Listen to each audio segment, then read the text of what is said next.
Welcome all my student. I come part 1 के क्या हाल है पर ठीक है। पहले आप स्टूडेंट के लिए जनरल के सवाल हल किए हैं जो 4-5 जितने लेक्चर में थे।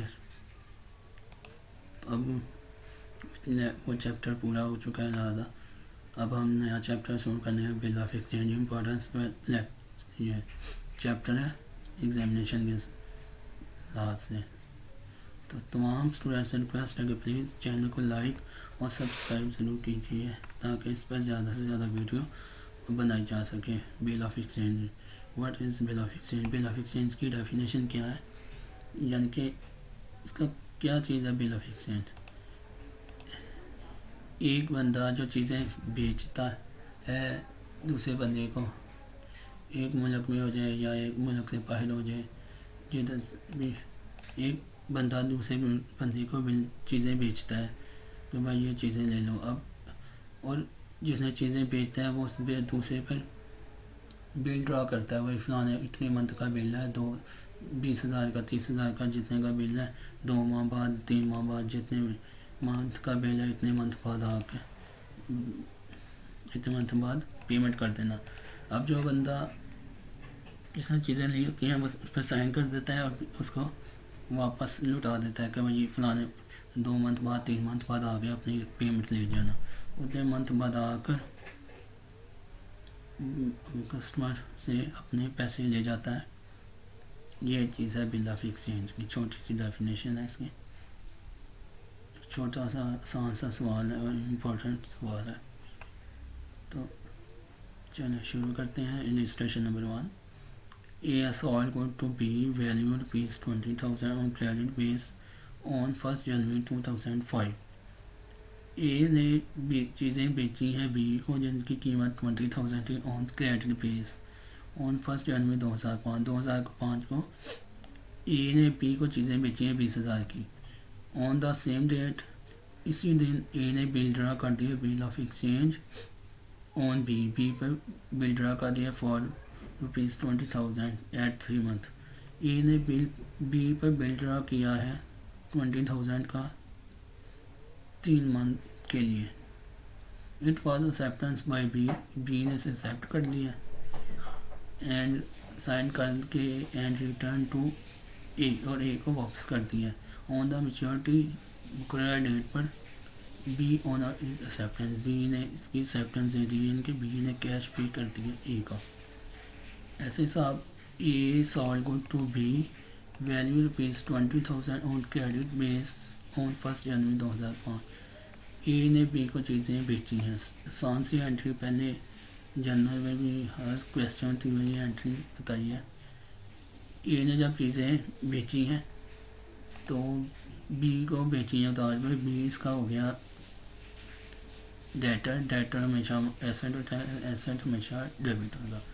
बी अकाउंट को 20,000 से कर दिया डेबिट, 20,000 डेबिट कर दिया और इसने चीज़ें सेल की हैं। सेल अकाउंट इनकम है, इनकम हमेशा क्रेडिट होगी 20,000 से, तो सेल अकाउंट 20,000 से क्रेडिट कर दी। B account debit, sale account credit 20,000 से। छोटी सी एंट्री है। सॉल्ड गुड फॉर क्रेडिट, उधार पे चीज़ें सेल की। इसी तरह इसने भी एंट्री करनी है। एंट्री इसकी ए की बुक में भी करनी है और बी की बुक में भी करनी है। ए के जर्नल में ये एंट्री हो गई। अब बी, ए ने गुड सोल्ड की है बी को, 2000 बी ने परचेज़ की है। जैसे ही इसकी एंट्री करेंगे परचेज़ अकाउंट, परचेज़ इसका एसेट है, इसने बी जर्नल ने परचेज़ अकाउंट को डेबिट कर दिया 20,000 से क्योंकि परचेज़ इसका एसेट है। ऐसे ही ए अकाउंट इसका क्रेडिटर है क्योंकि लाइबिलिटी है कि इसने इसको पैसे देने हैं 20,000। ए अकाउंट को इसने क्रेडिट कर दिए। एसिनेशन गुड परचेज फॉर क्रेडिट, उधार पर चीज़ें खरीदी गई हैं। ये एंट्री इसकी दोनों की बुक में करेंगे। ये हो गया। ऑन द सेम डेट, उसी डेट पे A draw bill of exchange on B, A draw bill of exchange on B for ₹20,000 at 3 month.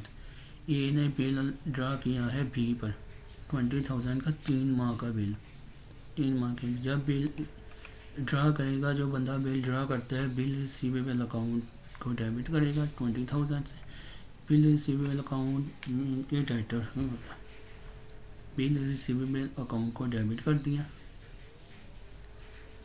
20,000 से। ऐसे बी अकाउंट इसका जो था डेटर था, डेटर को उसने क्रेडिट कर दिया क्योंकि इस पर bill receivable account bill draw कर दिया, इसका बिल ड्रा किया है 20,000 का, और बी अकाउंट को हम क्रेडिट कर दिया है। वो इसीलिए कि जब बिल इसने ड्रा किया है इस पे इसने बिल लेके इसको वापस कर दिया। बिल रिसीवेबल अकाउंट मतलब बिल इसने ड्रा किया था, इसको इसने बिल लेके साइन करके इसको वापस कर दिया बिल। ऐसे ये एंट्री करेगा, इसने भी एंट्री करनी है।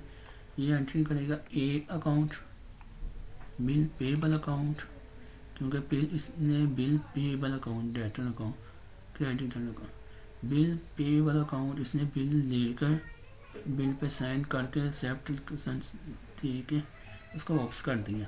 बिल पेबल अकाउंट को क्रेडिट करेगा, बिल पेबल अकाउंट इसने बिल पे किया है इसका, यानी कि पेबल यानी कि पे नहीं किया, बिल पेबल अकाउंट है, इसको कर दिया। ऐसे ही ए अकाउंट इसका इधर किसने क्रेडिट किया था लाइब्रेरी, लिहाजा वो आप इस डेबिट हो जाएगा क्योंकि उसने एक्सेप्टेंस दे दी है, बी ने एक्सेप्टेंस दे दी है ए को, लिहाजा ए अकाउंट को डेबिट करके बी रिसीवेबल पेबल अकाउंट को क्रेडिट कर दिया।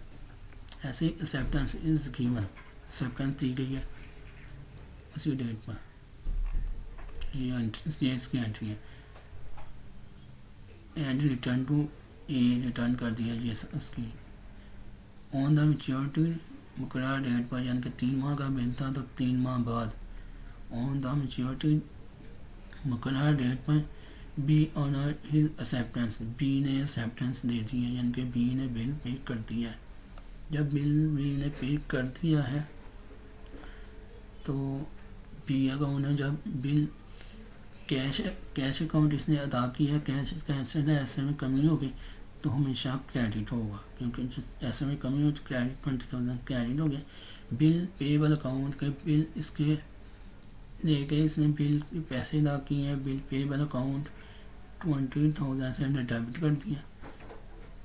इसके पास बिल था, बिल रिसीवेबल अकाउंट, इसके पास कैश आ गया, बिल ने एक को कैश लिया, कैश इसका एसेट है, एसेट में 20,000 से इजाफा हो गया, कैश एसेट है, एसेट को डेबिट किया 20,000 से।